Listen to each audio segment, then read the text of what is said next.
Hello, Houston. How are you? It's Mr. McKinney here with Mr. McKinney's Historic Houston. Excited for the live show we do every single Wednesday here at the Heritage Society. We're getting close to the end of our season, by the way. Next show we're going to do next Wednesday is going to be our last season finale, okay? So make sure you tune into that one as well. Well, I'm excited because tonight we're going to talk about African American history with a buddy of mine, Priscilla T Graham, who's been lecturing and studying African American history in this region all over Texas. So we're going to talk about that shortly. But of course, we always make sure that we talk about the Heritage Society's important upcoming events. And we have with us Allison Bell, the Executive Director. Say hello, Allison. Come on down. Hello, everyone.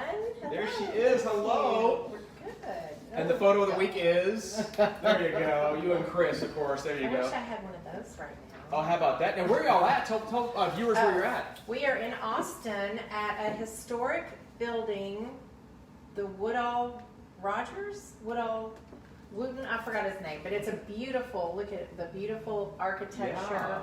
And it is now a hotel. It was their residence, so I'll think of the name of it and get back to No you. worries, it's one of our test questions. How about that? Well, speaking of things that are happening here, let's talk about this. This was just announced, so you're going to get one of the first sneak peeks about what's happening. Talk about this Candlelight Holiday Market. Yes, we're very excited to be bringing back, and actually we used to have candlelight tours, but we aren't having those anymore. But we are excited to bring back a holiday market. Outdoors, of course, in Connolly Plaza. We're hoping to have about 30 vendors. You can roam free outside, socially distance, wear a mask. We have lots of vendors, some local and some from out of other states. And many with some really special items, Yeah. including what we have, holiday decor, jewelry, unique home gifts, apparel. We're going to have a festive atmosphere as well because we're going to have live music there. Period reenactments too, which is what we talk about. How about that? Yes, we will have period reenactors on the couple of our porches, describing our historic homes and what you can expect, and you can come back for a tour after the market is over. But we're real excited to have that. Yeah, that's wonderful. So support the Heritage Society. Now, what are the dates and how can they get tickets? Okay, it is on Friday, the first night Friday. We're going to have a preview party, like a VIP, where it's only $20. You can get tickets on our website, of course. If you'll follow the link, you'll go under events, and then you'll see something called Candlelight Holiday Market. Then it's on Saturday and Sunday. Is it the 11th and the 12th? Yes, the 11th and the 12th, 4 to 8 p.m. is the Friday, and then the 12th, 10 to 8, and on Sunday, 10 to 5. And there's special price, like if you wanted to come 2 days, it would only be $15. If you just want to come 1 day, it's $10.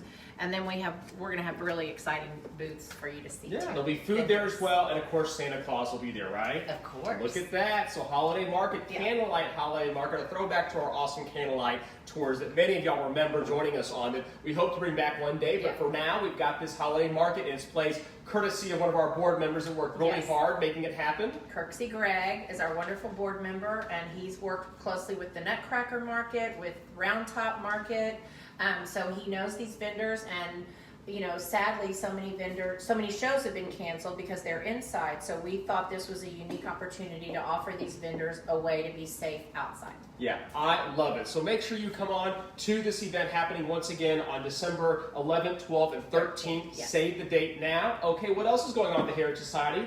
Oh, we still have our suffrage exhibit, 100 Years of the Women's Right to Vote. But actually, we had a student in here today who was doing a report, and he needed to know.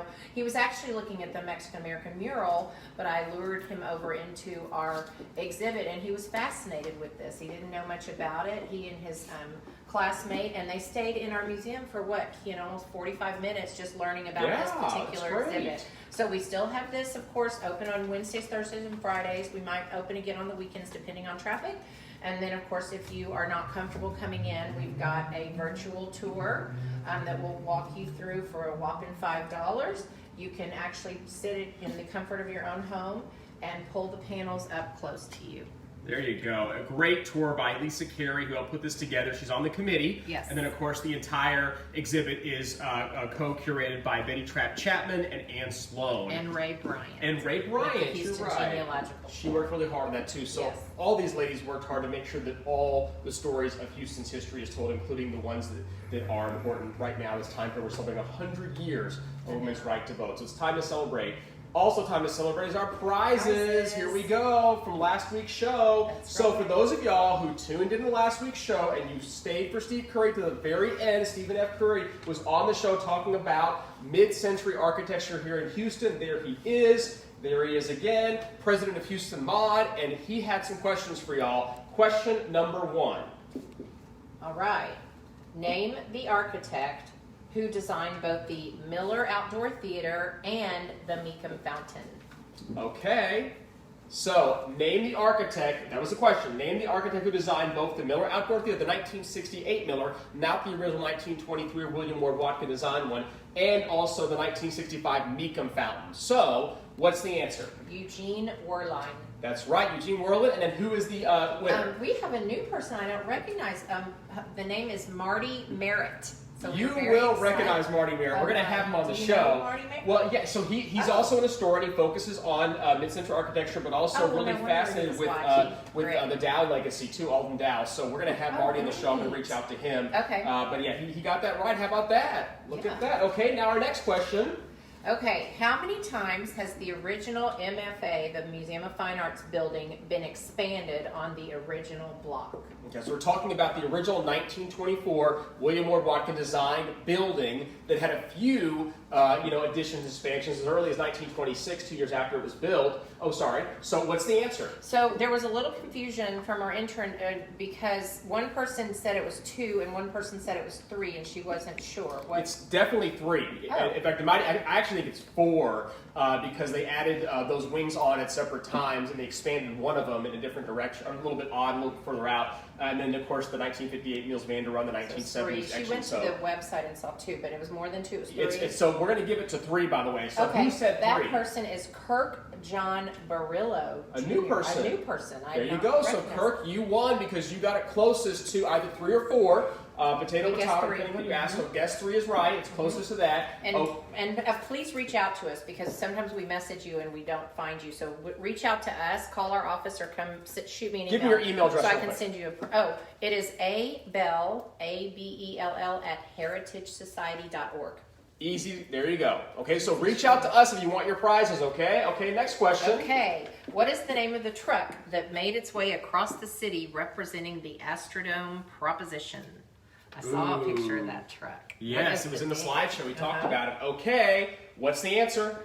The answer is the Dome-mobile. The Dome-mobile. And nobody got it right. Wow. Okay, so nobody got it right? Yeah. Okay, so 0 winners on that one. Okay, well, the next question then. All right. Which Houston-based architect firm is best known for being huge fans of Frank Lloyd Wright?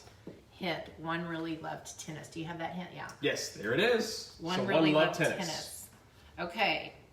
And the winner, the answer is Mackey and Camrath? Yeah, McKee and Camrath. McKee. Yeah, okay. yeah. Fred McKee and Carl Camrath. So these are the 2 architects that were proteges or worked in the style of Frank Lloyd Wright, and they're sprinkled all throughout, including St. John's Church. That one is one of their little pieces. And of course, we mentioned tennis. That is because Carl Camrath was really active with the Houston Racquet Club and the River Oaks Tennis Club. Yeah, so he designed that. They designed that building as well. Oh. They were at Houston Racquet Club on Voss and Memorial. So lots of fun little gems sprinkled throughout. Who got it right? Marty Merritt again. There you go. Marty got it right. Good job, Marty. He knows okay. the subject matter. Absolutely, it's his passion. Okay. Yeah. All right. Name the 2. What are the 2 early graduates' names from U of H College of Architecture who were competitors and collaborators? And then there's a hint. They both collaborated with Steve Curry on one of his projects. Yes. Oh, well, his renovation project. Okay, what's the answer?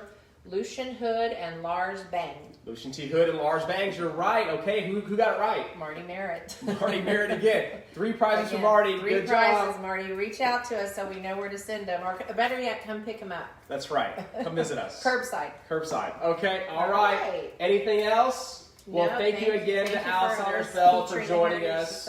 Yes, absolutely. Thank you again for joining us. We'll catch you next time. Excited tonight, okay. Yay. So here we are once again in our studio. We're really excited to be able to be in this space. And of course, we're going to come back next season with some great guests. And we're going to start probably having folks come join us limited capacity. So those folks who are tuning in right now, the folks that really love the show, well, guess what? You'll be one of the first ones who are going to reach out to come join us in the audience. Okay, so there it is. And this is all courtesy of our buddy, Kurt C. Gregg of Kurt C. Gregg Productions, LLC. He helped to make this possible. So we want to thank him for that.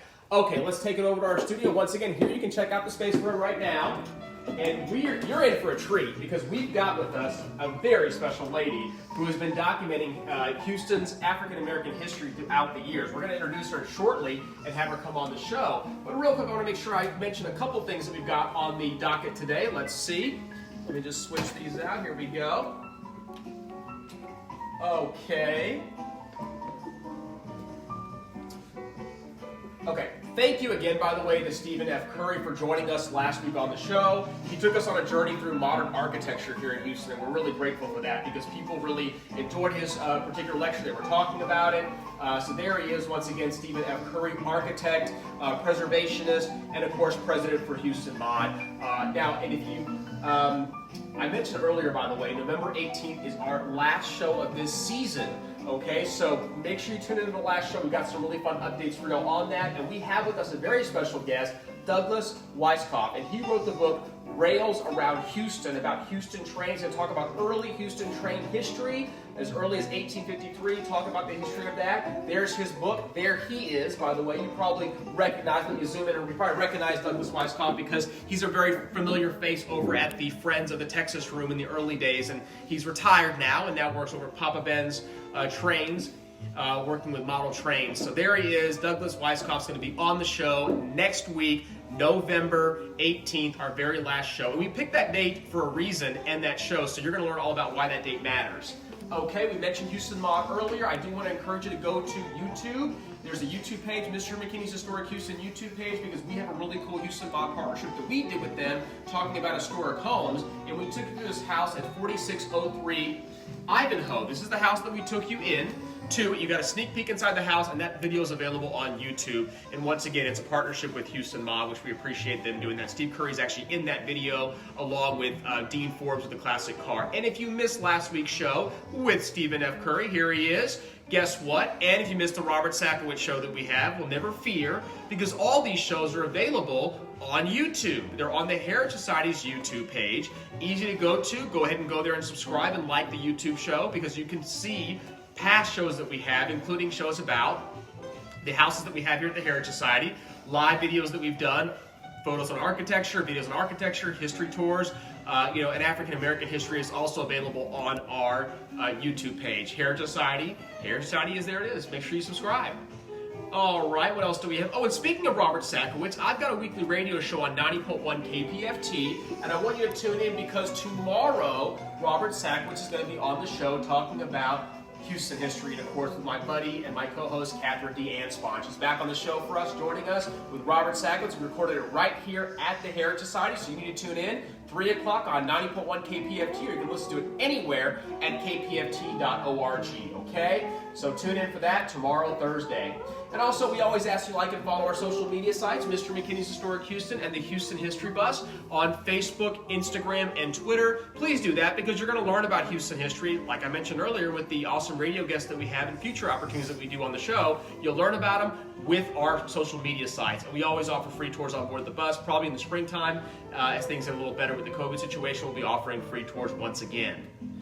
And you have to, like I said, like and follow our social media sites. You can always call or text us if you have any questions or want to do something. Right now, the River Oaks Christmas light tours are very popular. I want to mention those because they are popular. And you find out more information at Mr. McKinney's Historic Houston and the Houston History Bus on Facebook, Instagram, and Twitter. So be sure to tune in for that. Okay, now on to the show, right? The part you're all been waiting for. We want to make sure we welcome Priscilla T. Graham. Come on out. Everybody's waiting to talk to you. Again, author, photographer, veteran, Houston. and African-American historian. How are you? Good to see you. See that too? You absolutely have a seat. Have a seat. All right. Well, and this is fun because we got to hang out with Priscilla earlier, about a month ago or so. She came by the Heritage Society, took some great photos, and really learned about, look at what she has, by the way. We're going to dive into this in detail, in depth, for our lecture today, but she has just documented almost all of African American history in our Houston area, and many of it's gone, by the way. So as you pan around, you can see some of these really, really great books about the history of our city, and I want you to make sure that you give us a like real quick, okay? Really easy to do. Let me see who's all tuning in right now. Okay, Martin Alexander, Pro, Trotter, Andrew, let's see who else is tuning in. Jim Powers just tuned in. Good job, guys. So thank y'all for doing that. But like I said, give us a like real quick. Give us a like or a heart. That matters to us. We're going to be also answering your questions a little bit later on. Amanda Cooper is chiming in. Who else is chiming in? Mary, look at this. Alan Jones. Lots of folks. For you, this is great. You see? Okay, well, let's get it started. You know, I've got a little gift for you. This right over here is something that just came out a little while ago. I'll let you zoom in on this. My friend owns a juice bar called Nourish, and they're right there over in the Heights. They've also got a location on West Gray, and this is called the Mister McKinney. It's a drink that's been out for a couple of months now, but it's mint, kale, spinach. It's healthy. I'm going to give you the first one. There you go. That's for you. And I'm going to have one too, so I can stay energized. If people want to know how I get my energy, it's right here. So let me try this out real quick. I want you to try it out too. Let me know what you think. We're going to try it out together. Let's do it together. We'll do it together. Here we go. Okay. Let's see how bad it is. How great it is. How great it is. Here we go. Yum. This is great. It's good. It's got good flavor. And it's healthy. Yes. Apples, kale, spinach, all the good stuff. Okay. You can get both their locations too. There you go. All right. Well, so Priscilla, tell us about your journey. How did it come about documenting all of these settlements and town sites of African American history in our area? Oh, my journey. Well, actually, I started with Freemanstown Preservation Coalition when we were fighting to save the historic brick streets in Freemanstown. And all I wanted to do was to be able to take pictures and document the history. That's it. Nothing else except for take pictures and do videos. And so with doing that, when we went to court, we were in a down spiral. So there was nothing to do, and I had all these things that just takes everything away. And nothing captures anything like a photo. The one thing that we know that can live forever is a photo. It's eternal. So many of the settlements are disappearing, in the way that I figured that I could contribute to help preserve them is through capturing it and documenting it for other people to see and to share. So that's how my journey actually started. I love that. And you know, here we are. How many books later? I'm 27. I'm 27 in right now. 27 so far, okay? Now, your newest book, of course, is this one over here, all about Camp Logan. Yes. I want you to zoom in on this one. We're going to talk about this towards the end of it because it is your newest book. Yes. But these are all out. Lots of great detailed photos and maps of the history of the Camp Logan 1917 mutiny. It's all right over here in detail in your book, so we'll go over that. But I know you brought some really great photos for us to be able to kind of browse through. So we're going to do this right now. We're going to take us on a journey through early African American history here in Houston. So here we go. Of course, you got to start with Freemanstown, where you kind of started yourself, right? Yes, And passion yes. the journey. Yes. So talk a little bit about this. Here we go. Well, that's Reverend Jack Yates. Everybody knows that picture. There he is. He's the historic icon here in Houston. He's buried in College Park Cemetery. You can go there, and there's actually a historical marker about him that's there. And there's a lot of work and transition that's actually going on within the cemetery also. But he's the man that was in Freemanstown that encouraged other people to actually purchase land. And he was the first full-time pastor for Antioch Missionary Baptist Church. And he started Bethel Church that's down in historic Freemanstown, located at 800 Andrews Street. So he's the iconic piece of Freemanstown. Many years. Let me see. Okay, so, excuse me, gentlemen. So keep talking about a little bit more about Freemanstown. Explain to folks, because the photos are kind of frozen for a second. We're going to figure out why, but while we do that, talk a little bit about some of the photos that we have in your book. That might be a good little backup here. Let's get your Freemanstown book over there. Let's check it out. For some reason, they're not loading on the PowerPoint behind us. But this is Freemanstown. This is a view that's overlooking the city off of Buffalo Bayou. So historic Freemanstown started after, actually, it was 22, I think it was 22 families that actually, he's no longer with us. His name is Al Edwards. And they actually have a statue of Al Edwards down in Galveston. Yeah, Representative Al Edwards. He made it a big And so deal. he used to present here every year for over 25 years, Ashton Villa. So we're gonna go here. This is just overlooking downtown on Main Street. So most of the work back during a certain time, a period of time, was done by African Americans. And there's a brick. Now these are actual photos that you took of the historic brick streets in Freedmanstown. Talk a little about the bricks themselves, the significance, maybe even the patterns. Why were these bricks so important to African Americans? Okay, they actually petitioned the city for over 6 years in order to have the roads paved, and paving meaning with bricks. And simply because there was, whenever it rained, everything flooded, malaria, disease, and things like that. So they just wanted the convenience of life like everyone else had, and they needed their streets paved. And so they actually petitioned the city. The city charged them X number of dollars. Some people would say the average was $125, but actually depending on where you lived. If you lived on a corner, or if you lived in certain places, or was a business, you paid more. So that was over $250 for some families that they actually paid for the brick streets to be paved. And so when they got the word they could pave the streets, they had to hire a white contractor. And guess what? The white contractor hired Freedman or their descendants in order to put the bricks down, and they actually had to pay for them. So within the design of the bricks, there's actually a design that's within the bricks. And what the code is, we don't know what the code is. We know that certain things in the bricks point to safe places, different places like that, churches, businesses, that's coded in the streets. And I'm from Thomasville, Georgia. The one thing I know is that I didn't know is that when I went home to Thomasville, Georgia, the same exact design that's in the crossroads of these streets are in Thomasville, Georgia. So you know they migrated across, and they brought those traditions with them. And for context, people might not be aware that Freedmanstown is located just outside of downtown Houston. Technically, it used to be part of downtown Houston before the freeway came in, but you can see it's in the shadows of the city. And now it's kind of transitioning, right? I mean, you have close proximity to downtown, and it's been doing this for the last, well, since the 90s, really. So you have, late 90s, even before that, so you basically have a scenario where people are losing their houses. Talk about what used to be here. There used to be a church there. This is historic Mount Carmel's property right there. So the bricks, if you see the designs right here within the prayer garden, those are the original bricks from the church. What happened is that the city came early in the morning and tore the church down because they said it was a hazard.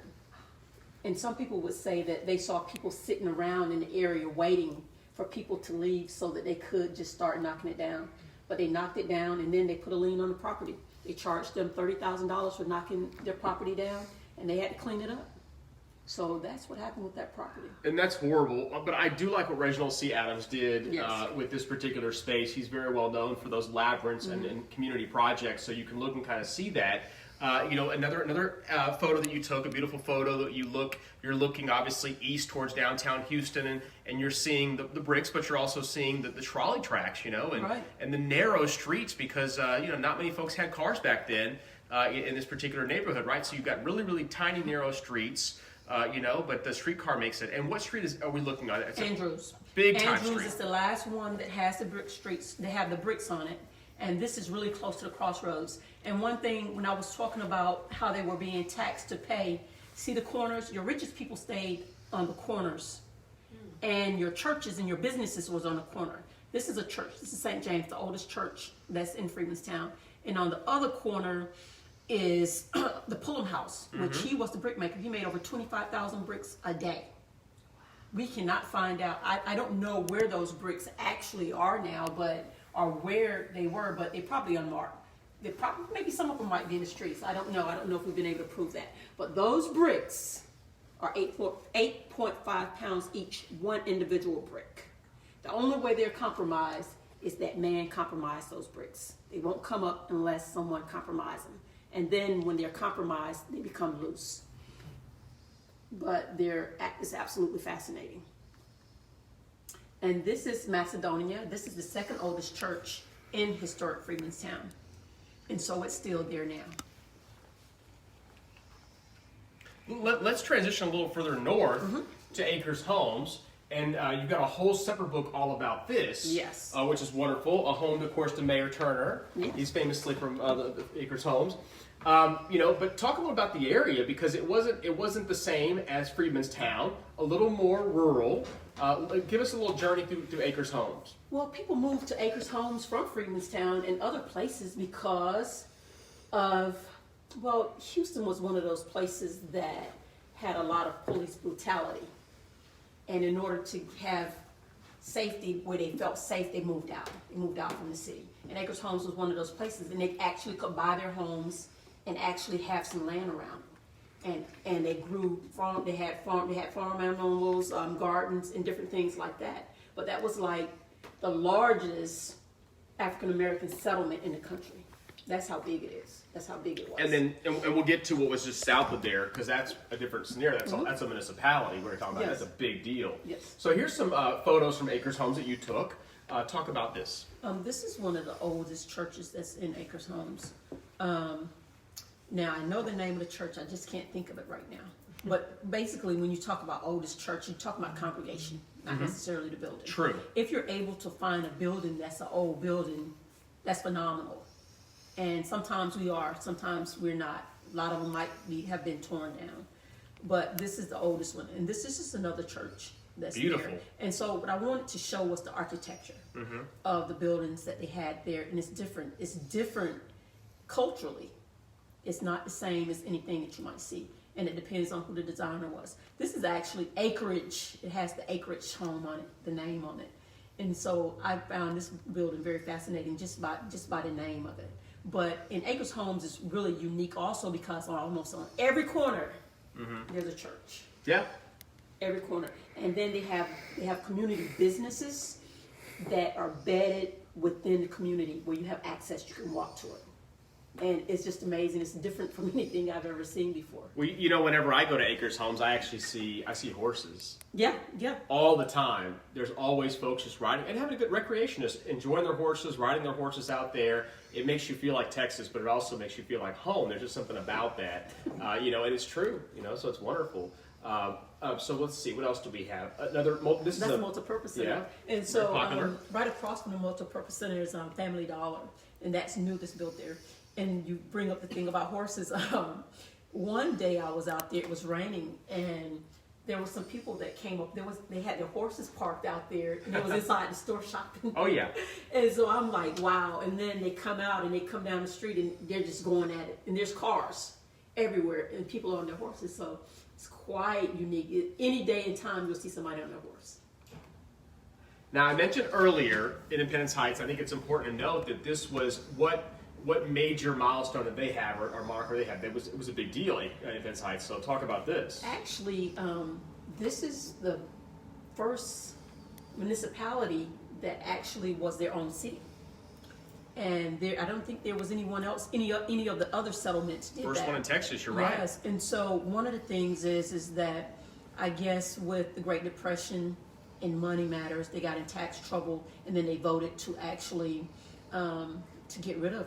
They needed the city of Houston's help, for infrastructure. And this happens a lot. It happened with the Heights back in 1918 when the Heights was annexed by the city of Houston. It was the Heights residents' choice to be annexed, and it happens a lot. So these separate municipalities will kind of start out that way, and then all of a sudden they realize their city is growing and they need better infrastructure, so they end up welcoming annexation, unlike places like King where other folks, obviously some people fight it.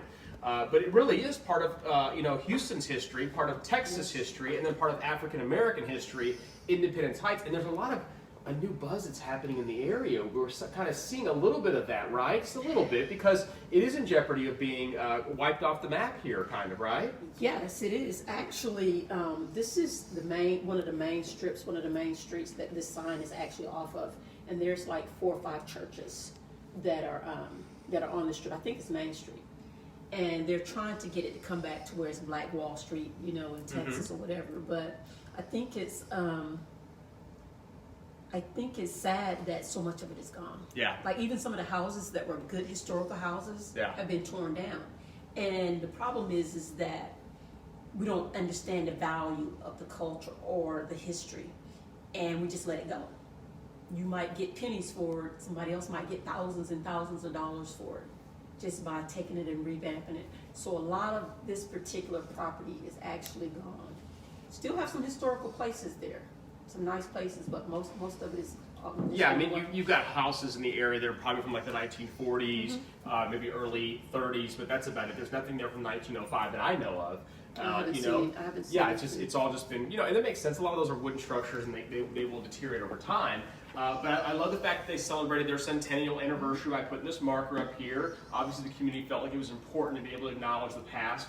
And you can drive right through. I mean, we're talking about basically north of Loop 610 on Yale Street, kind of the Yale area, just north of that new Whole Foods, for example, has a mural on the side of it, which is, it's nice to be able to have something to say that this is where this community used to be. And I hope to see more art and more of it documented. So, Well, can I just Yes, say ma'am. something about that? Sure. My thing about it is, we have these historical areas, and it's fine to have art, yeah. but I don't want our historical areas to become a representation of just art, because it's much more than that.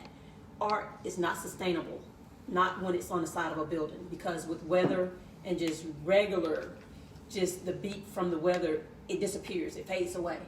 So you want something that's gonna be there.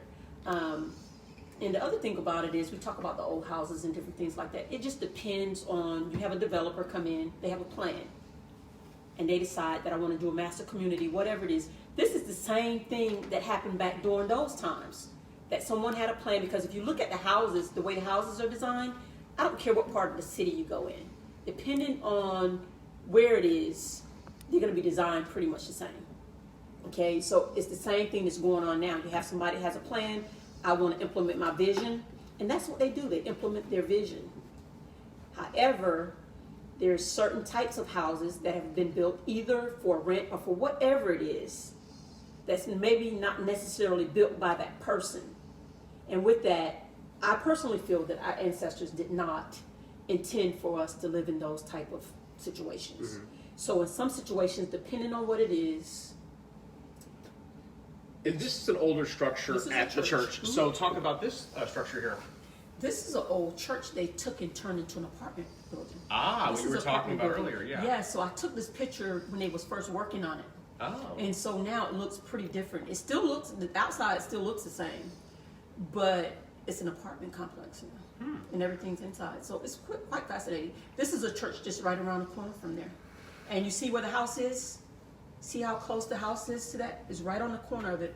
So access is everything as far as in African American communities. You could walk to church. Doesn't matter what type of church, but you had access and could walk. And this is one of the oldest schools that's there, elementary schools that's there in the area. And this is unique. This is unique about African American communities. See, this is a funeral home that's on the corner. Yep. And then you see the church right next to it. Certain places you go, you still see that. Oh, yeah. It used to be Fifth Ward. You see Yes, a lot in Fifth everywhere. Ward. It's- And Pruitt's is actually Fifth Ward too. Yes, yes. So it is something that you would find in African American culture inside. But another thing is, used to be that churches would have cemeteries next to them. Yes. However, in Houston, we had X number of cemeteries, and then they said, oh no, you can't bury your dead here, you're gonna have to go out. A lot of people are buried in Paradise Cemetery, which is out in Acres Homes or some other places. So there's a lot of historical cemeteries, but they didn't allow cemeteries in this particular location in Independence House. And this is someone's business, which is the cake shop. Cake shop is actually in the back of someone's home. It's tiny. Yeah, but it's like, they're very well known. That's like Very well known. 300 square feet. Yes, but very well known, and they're still operating actually. I love that. Yeah. So that's good. You got to support local businesses, especially ones in the community. So cake shop, there you go. Yeah. Okay. And this is just showing you some architecture of the homes, or type beautiful. of homes that's there. It's different. Yeah. Just a lot of Slope. different. They have some beautiful old homes there, but you just have to go into. And they're them. quickly being demolished. I mean, Some of them, yeah, I've but seen not this. all of them. A lot of the townhouses, they're starting to come in, kind of like the Yes. Fifth Ward. They're doing the same thing. They're Yes. making their way over there. So, you know. And this is one of the oldest churches that's there. And I'm not sure what the name of it is now, because the name has changed several times on this particular building. But this is the location where the original church was. And that's another house, another example. And this is a historical house, and it's actually part of a historical street that's within there. There's just one street, I think it's 33rd and a half, something like that. And this is just one of the houses that's on there. Just trying to show you what some of the older houses look like. I love it. It's freshly painted. Someone cares about the house. They're taking care of the community's been there. It looks like it must be someone who's been there for a while because they love the neighborhood. Now let's talk about a little bit of, there's a couple photos on Piney Point, at least one I want to show. Yes.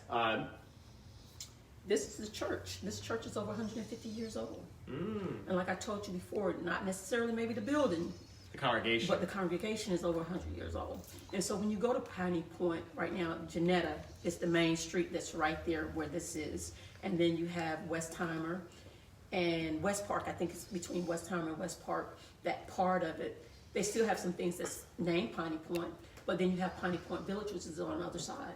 So African Americans are where you say Piney Point, where they were, but Piney Point Village is a very affluent community. There's probably very few African Americans there, if any.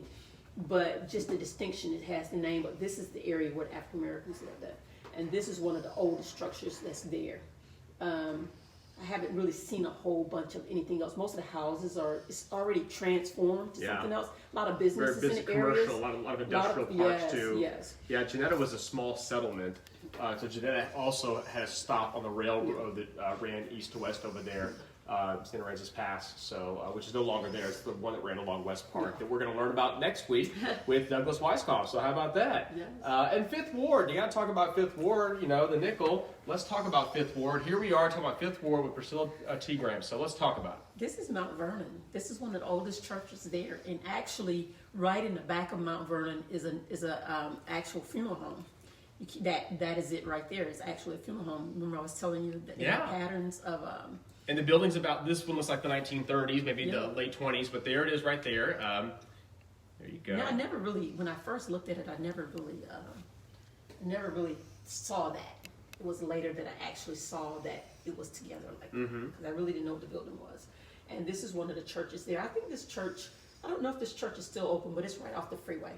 It's really hard to get to in order to actually. Well, it's really sad because if you look at the history of Fifth Ward was actually bisected by two freeways. You have I-10 that goes east to west that cuts the lower portion of Fifth Ward, the bottom, and then you have the 59. The western side that was cut by 59. So it's just really horrible because the community was greatly impacted by that, and that's a thing that we see a lot when we talk about African American history. We look at the freeways impacting these communities in a big way. We look at Fourth Ward, for example, and you're going to talk about your newest book. Yes. Very, very special for that. Okay, let's keep going.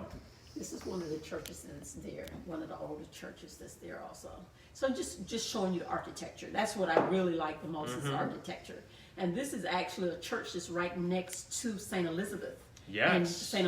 Elizabeth is being renovated. They're going to do something with it, so I'm glad to see that. Yeah, it'll be like housing, I believe. Fifth Ward CRC is working on that. And St. Elizabeth, just so we think of Riverside Hospital as one of the main hospitals in Third Ward, and it was for the African American community, but St. Elizabeth's Hospital was another one that was very important too for the Fifth Ward area, and so you can check it out there. So we're excited the Fifth Ward CRC is doing new stuff with it. I like this photo. Talk about it, and I'll tell you why in a second. I like it so much because you'll see this all throughout Fifth Ward. Yes. Pride. So this is Lyons Avenue, and at the bus stops, they have historical photos inside the bus stops. So you're sitting there inside the bus stop, and you're getting an education. You're doing a historical education with that, and you get to see the people that live there. These are real, live, living people that are in there. I thought it was just fascinating. You're right. Like Barbara Jordan, for example. Her likeness is there, and her legacy is, and it's actually text. There's information there, which is perfect because you can read it while you're waiting for the bus. You can be educated about the neighborhood and the area.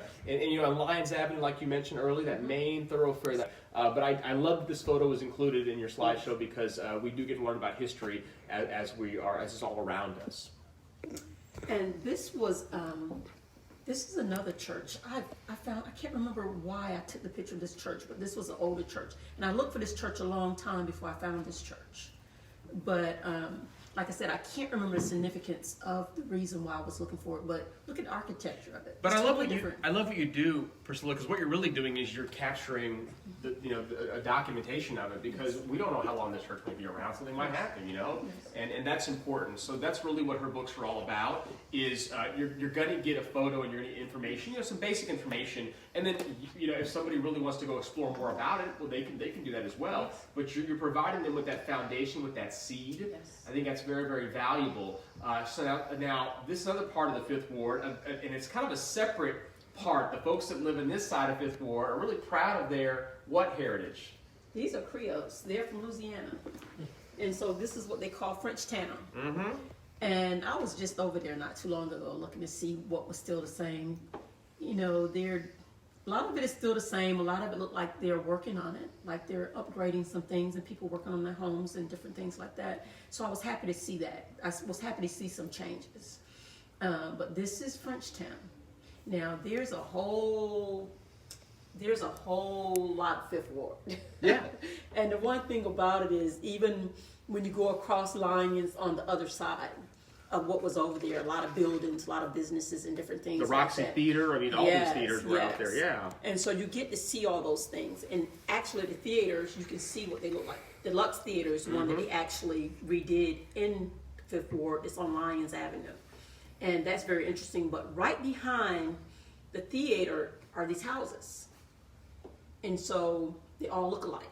Yeah. They're all side by side, like row houses. Yeah, Side by white side. little houses, very common. Yes, and so those to me are rent houses. Those are houses that were invented or somebody made for rent houses. Those are not normally houses that someone will build for themselves.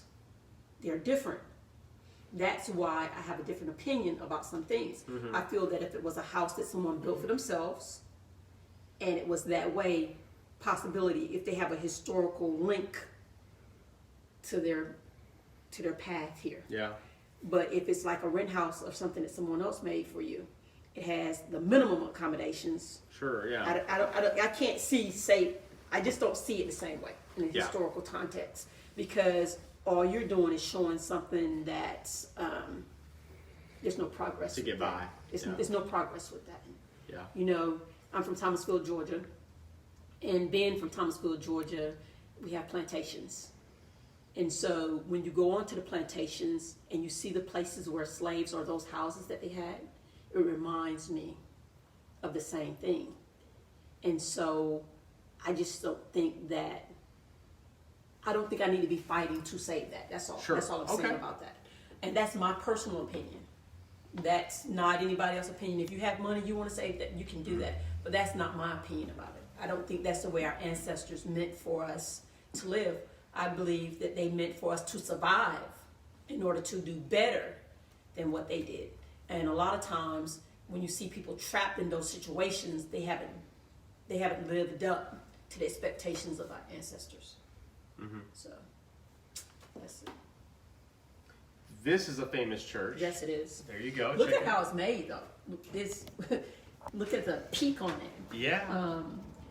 It's amazing. And that was the church that's right next to St. Elizabeth. This is Yeah. John Chase is the architect Yes. For the church, and he's a very famous African-American architect and a very famous architect in general. But he was the first graduating architect from the University of Texas School, and there's a great exhibit. There was a great exhibit. It's no longer there, of course, at the Gregory Lincoln School, which is part of the Houston Public Library system. And I think that you've got close connection with the folks over there, because they really appreciate what you're doing as well. And talk a little bit about not too far from there is, because when I went to your book signing, you work closely with the museum that's there as well. Talk a little bit about the museum space that's there and kind of the work they're doing in Fourth Ward Freedmanstown. Yates.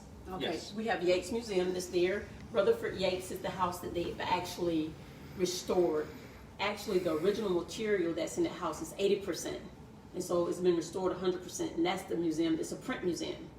Rutherford Yates, Jack Yates' son, is the one who owned that house. And his daughter, her name is McCullough. She worked with Miss Catherine Roberts in order to help save the house. And so with that, I believe that Catherine got inspired in order to save all the historical houses around it, because you have the J. Vance Lewis house. You also have the Ned Pullum house. down the street farther across from the Gregory School Library, there is the Nixon House. And so those houses have more protection on them than some that you would just see with the historical sign on it. But she's turned them into museums. Right now, the Nixon House and the J. Vance Lewis House are being restored right as we speak right now. They're working on them. And so hopefully those homes will be open soon. And she also has a barber college, which is just a little house. It's right next to the Nixon House, but it used to be a barber shop. That's what was in there. So they're doing a lot of great work down there. So there's a lot going on in Freemanstown. You'll see some stuff that's not traditional, but there's a lot going on down there. Who can pass up that beautiful view that's from that location to Freeman, to downtown? Who can pass up the view? Actually, I can see almost everything, even the lower buildings here. If you stand in the streets where you saw that picture earlier, you can see straight through, depending on what street you're on. So it's pretty fascinating what's down there. But that's also been one of the reasons why it's so developed. You got people coming in there because they want that view, and and it's really sad because we're losing the character of Fourth Ward Freemanstown. We got to save it, and I think that the great work that y'all are doing with the nonprofit over there, you'll see some houses, by the way, that are raised and fenced off because they're in jeopardy of being falling apart. So I love what they're doing there about keeping those, trying to keep them now. We may not have the money to fix them now, but at least we can save them and preserve them so that when that time does come, they can do that. So, when you get a chance, the weather's nice now, go walk around Freemanstown and really learn about the history. You can do that on your own, and you can do it by getting one of Priscilla T Graham's books, because those books will teach you about history as you're walking throughout. So I'm going to wrap up Fifth Ward real quick. This, of course, is the Club Matinee. It was on Lyons Avenue. It's no longer there, but there's KCOH Radio, of course, 1430 a.m. And there's a fun photo of just young people really here in Houston just kind of enjoying, the Club Matinee. Before we say goodbye to Priscilla, we want to make sure that we talk about your books real quick. So let's talk about the newest one you have out, Camp Logan. I want you to show the camera this real quick because they need to see what's going on with this brand new book you have. This is the book time that I went to. Talk about that one real quick. Okay, so this is Camp Logan. This is about the 1917 Houston riot mutiny here in Houston, where we had 156 soldiers march on the city of Houston because of police brutality. That's the whole thing. 1917 police brutality parallels to what's going on right now in 2020. The reason that I wrote this particular book is because I wanted to humanize the people that were part of that. If we could find any information, a picture, whatever. Because we always talk about, there was 13 soldiers hanged. There were X number of soldiers that did whatever. And then I was able to find pictures of them. And so I wanted to share that with them. Even if I found the bio of them or whatever information I could find on them, I put it inside the book. Okay? And so there's a movie out that's called 24. This is what I have a problem with. There's a movie out called 24. Sergeant Henry, his name is Sergeant Vidal Henry. He was what they call the leader of the mutiny. He led the soldiers out. He's buried at College Park Cemetery. And there's a soldier, Watson, Private Watson is also buried there. And it took 100 years before headstones were put on their unmarked graves. But in the movie 24, they still portray Sergeant Henry as killing himself. And that's what I have a problem with. The movie is great. However, you have to go back to the original information, which is the inquest. The first time that they found his body was at the inquest. And the inquest tells you that a bayonet or something was stabbed in his chest and pulled across. And his head was bashed in with something. And there were soldiers that found him from the Illinois National Guard.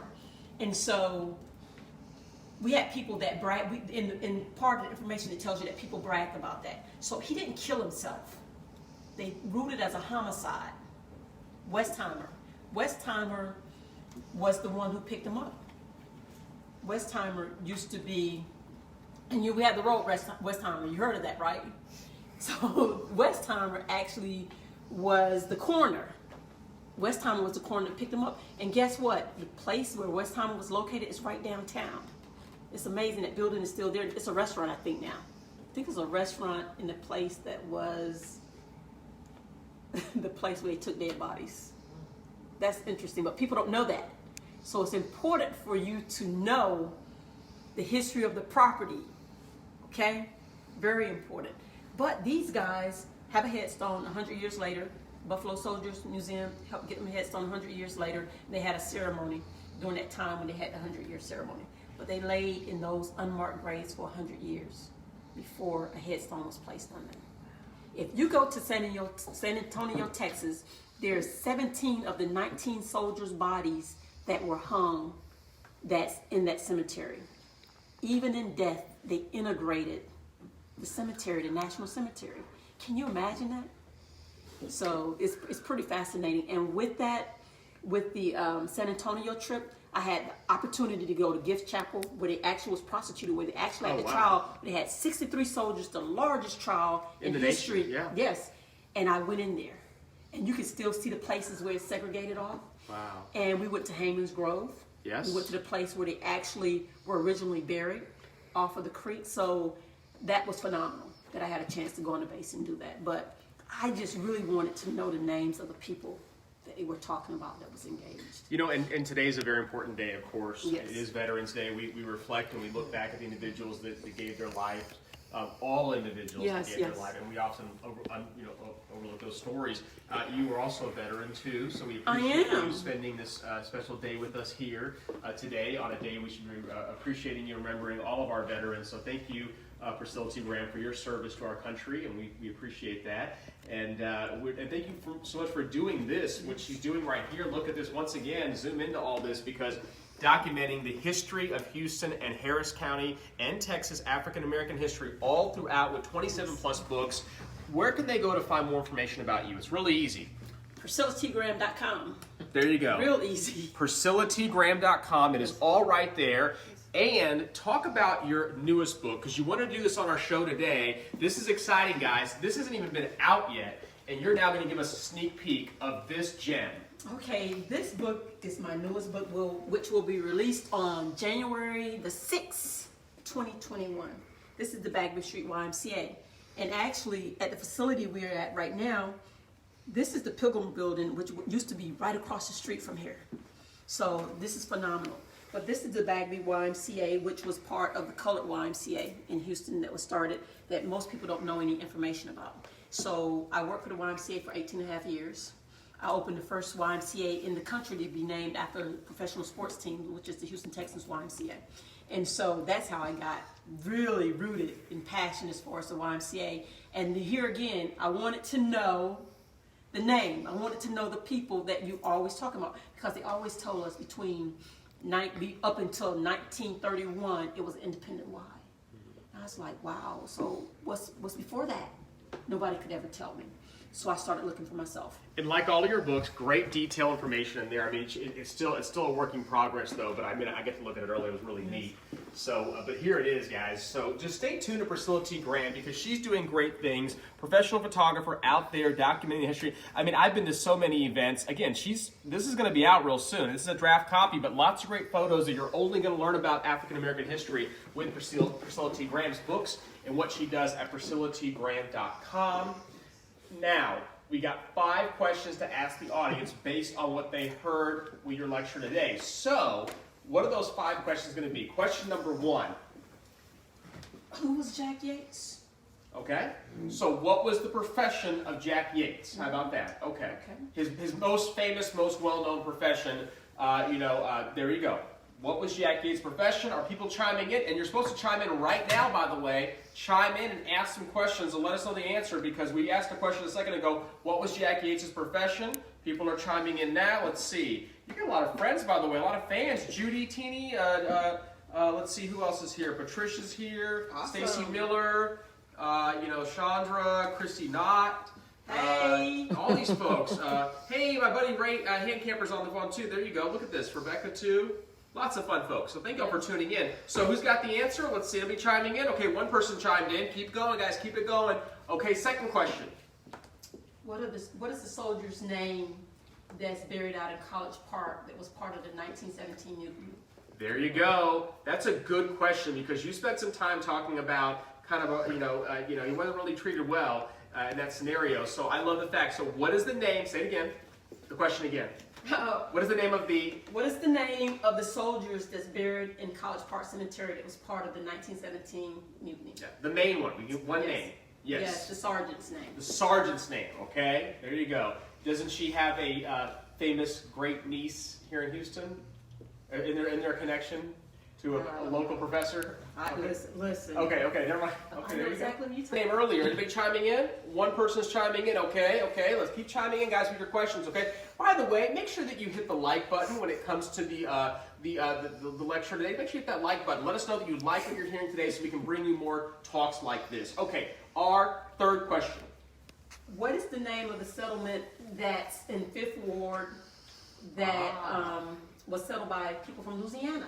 There you go. That is a good question. Priscilla T Graham talked about this earlier. Say the question again. What is the name of the settlement that was settled by people from Louisiana? Yeah, and you talked about it. There's a marker there too. Yes. So it was on the talk earlier. So if you tuned in last minute or late, you might have missed it. But there you go. Keep chiming in, guys. Who's chiming in? Okay, one person's chiming in. Okay, we'll see if you got it right. Okay, our fourth question. Okay, let me see if I said this.